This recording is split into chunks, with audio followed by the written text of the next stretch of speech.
We're going to jump to shift gears a little bit. Our next presenter is registered dietitian Jess Pirnak. Jess is also a certified wellness coach and gut health nerd based in West Vancouver, British Columbia. She runs a nutrition consulting practice with a focus on gut health, celiac disease, and plant-based diets. She's an active member of Dietitians of Canada and is currently chairing a local action group advocating for extended health coverage for dietetic services and primary care dietitians. Hear for that. Jess graduated from the University of British Columbia's Food Nutrition and Health program and completed her dietetic internship with Provincial Health Services Authority after finishing a psychology degree from Simon Fraser University. Currently, Jess is the in-house dietitian advisor for the Canadian Celiac Association's BC chapter and the director of consumer product and services behind the app My Healthy Gut, and she's a clinical instructor at UBC. Jess, thanks for joining us today, and over to you. Thanks for having me. And I'm just going to share my screen. Mm-hmm. Perfect. Awesome. All right. Looks good. You can see that, right? We're all good? Yes. Amazing. Thanks, guys. And thanks for having me. And before we dive into the actual topic of the day, I just wanted to thank you so much for sticking around for the last presentation of the day. Because if you're on the West Coast, I'm sure you're dreaming about lunch right now. And if you're on the East Coast, you're probably thinking about what you're going to have for dinner. Or maybe your bum's really sore and you just want to get up and walk around. But whatever the case may be, thank you very, very much for sticking around for the last presentation. So today we're going to be talking about grocery saving tips. This is a topic that's actually very near and dear to my heart. When I first started my career as a dietitian, I actually worked in a supermarket as a retail dietitian.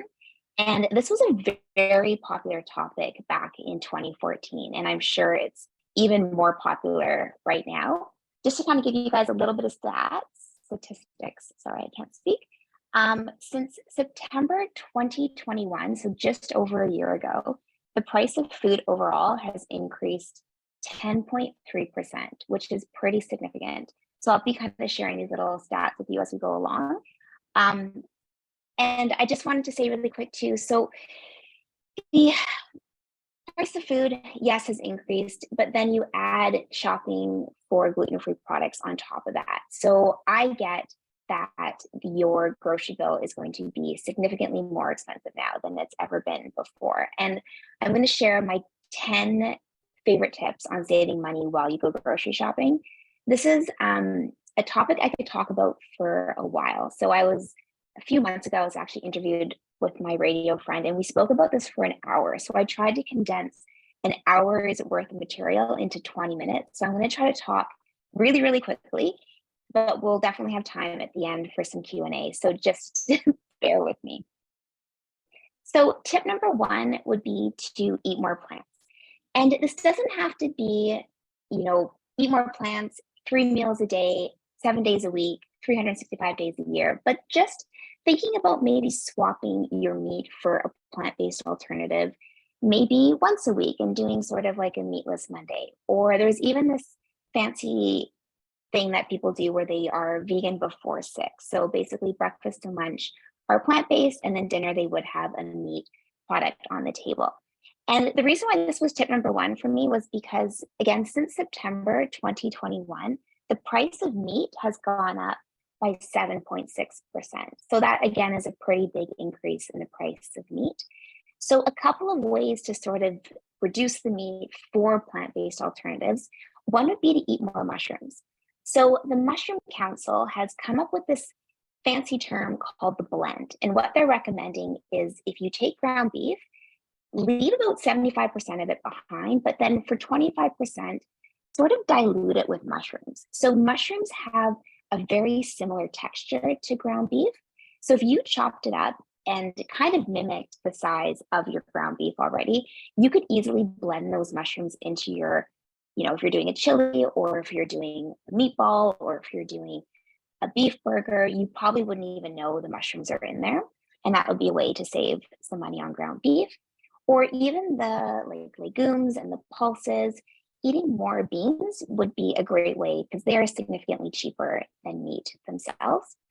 From a gluten-free perspective, when you are going to be eating more legumes or more pulses, you do want to make sure that there's a gluten-free claim on those products, just because especially lentils tend to come into cross contact with either wheat, barley, or rye.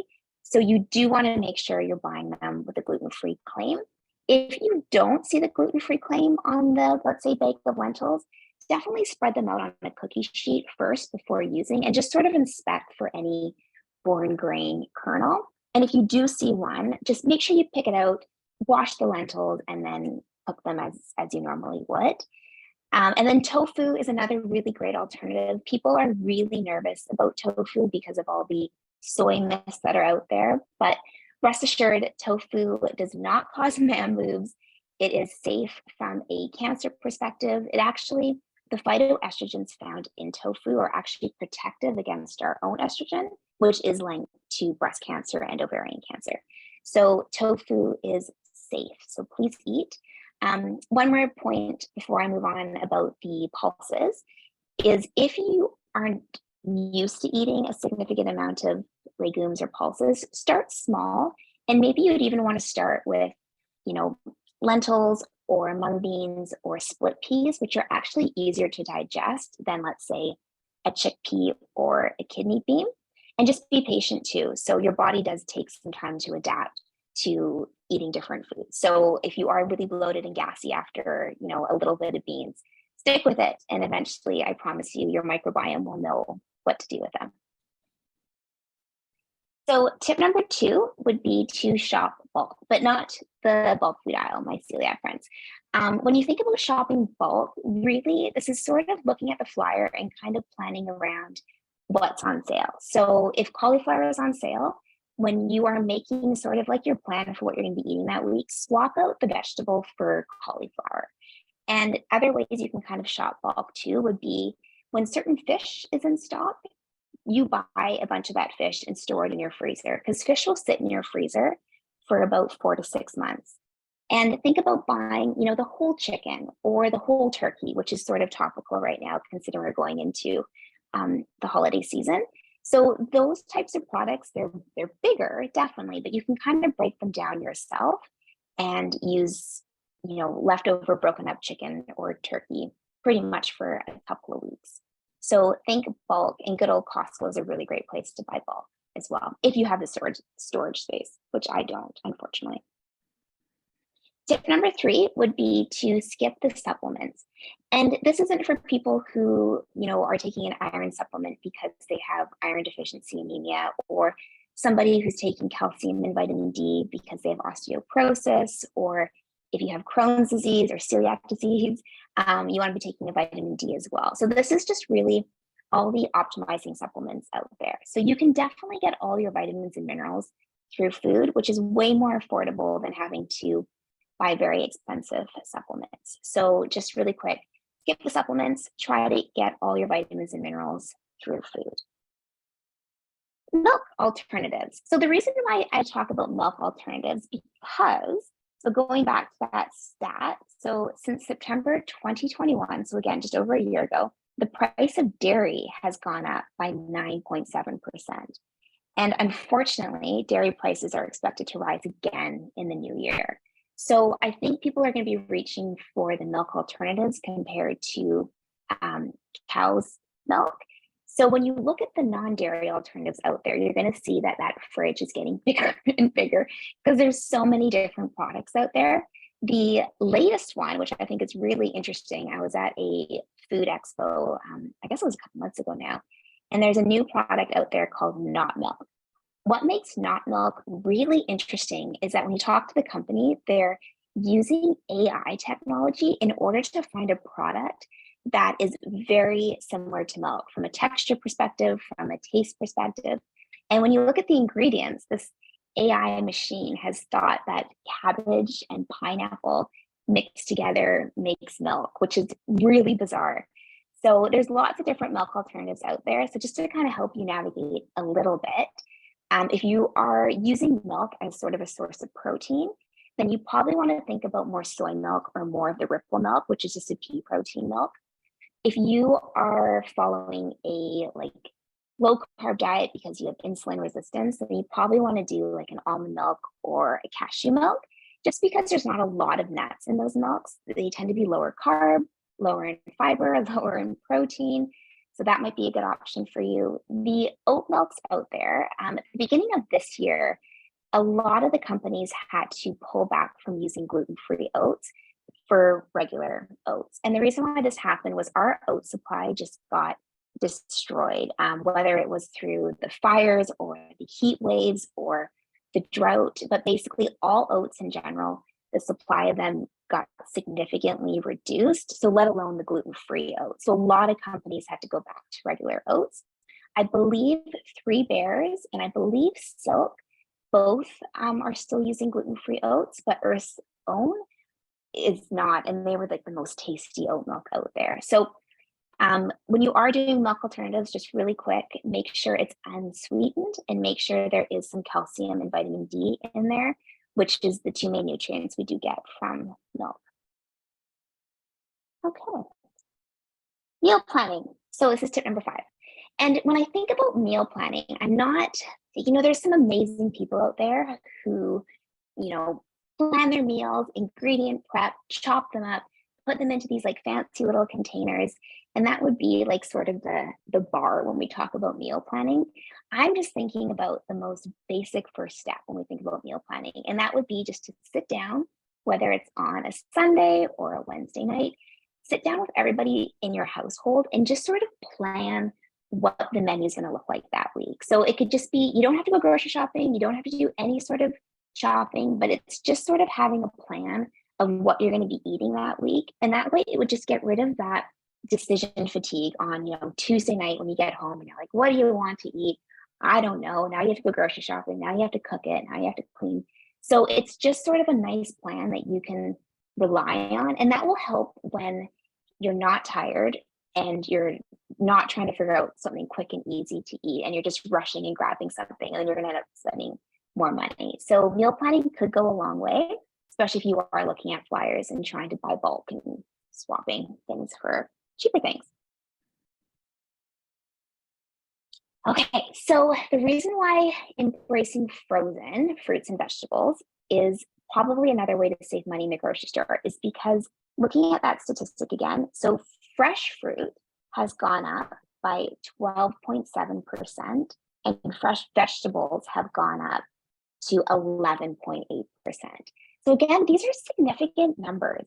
So frozen sort of has a bad reputation of people thinking frozen fruits and vegetables are not as nutritious as their fresh counterparts. But actually, it could be argued that frozen is more nutritious than fresh. And that's only because when you harvest fresh fruits and vegetables and then you freeze them, you're kind of freezing them at their peak ripeness. And when things are at their peak ripeness, they do have the most nutrition. Think about those like poor bananas that you let sit on your counter. And then over time, they just get a little bit more brown. So it kind of loses its nutrition as the weeks go on. So frozen actually could be actually more nutritious. And frozen is a great way to eat berries all year round. Spinach freezes beautifully as well as broccoli. So again, kind of like going back to one of our first points with shopping bulk. If broccoli's on sale, buy a bunch, freeze it, and that would be a great way to kind of save some money in the grocery store.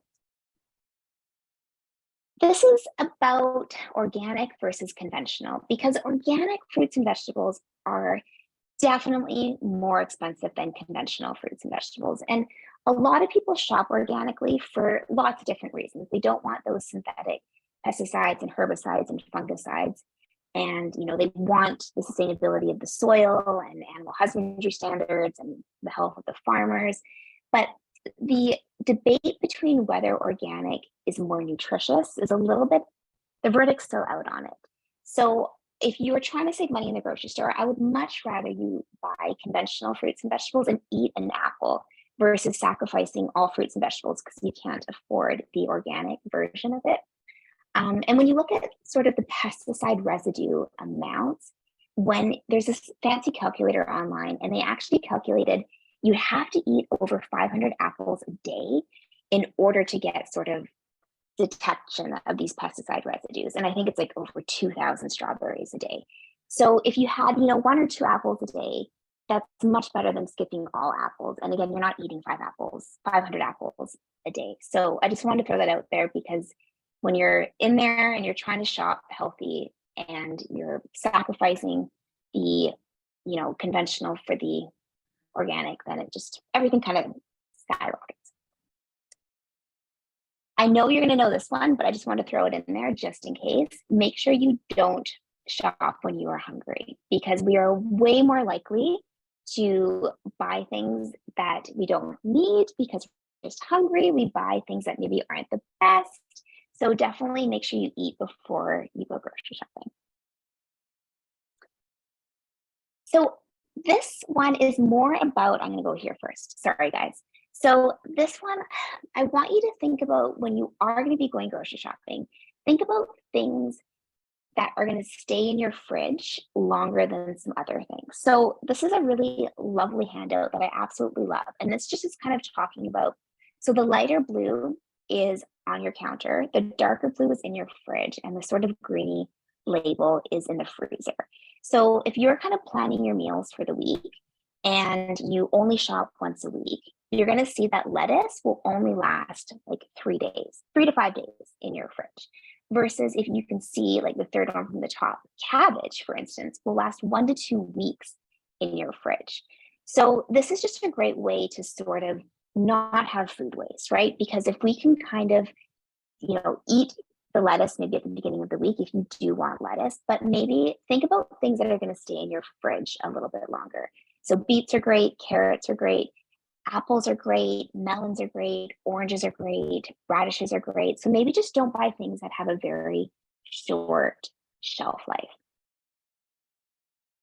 And this is point number 10.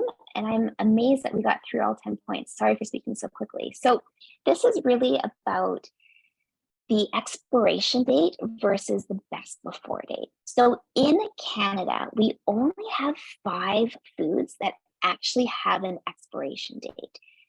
Everything else has a best before date, and best before dates are more about food quality than they are about food safety. So one way we lose a lot of money is when we throw away all this food that we bought, whether it's that lettuce that you expected to reach for on Tuesday and now it's Saturday and now you have to throw it away. But it's really thinking about the eating foods past their best before date is totally safe, depending on what it is. And the 5 foods in Canada that have an expiry date, just so that you know, because I think it's really interesting. One is basically liquid diet. So those are foods that are kind of fed to people through tube feeds. The other one would be meal replacements, and that would be things like Boost or Ensure. Another one would be protein supplements. So think about more protein bars, infant formula, and the last one on that list would be food sold by a pharmacist. So I think if you've ever stumbled upon things like Ideal Protein, which is, I think, sold in pharmacies only, those would all have an expiration date. But otherwise, all the other food out there has a best before date.